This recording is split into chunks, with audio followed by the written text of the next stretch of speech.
I'm on Reservoir Street in the popular Chimney Pot Park development in Salford M6 to show you this new listing we've got coming up.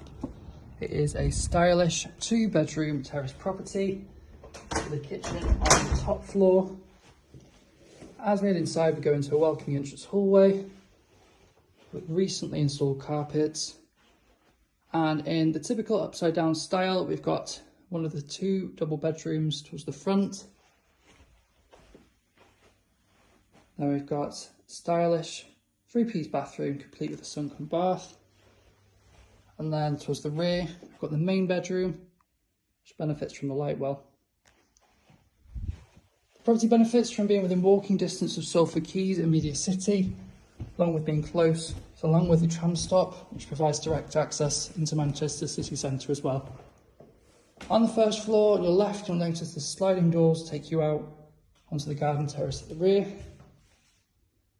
Then you have this large open plan lounge down the space, which is great for entertaining. And then finally, to the top floor, you have a modern fitted kitchen, which comes complete with a lovely tiled floor as well. This development is incredibly popular. Get in touch to secure your viewing today.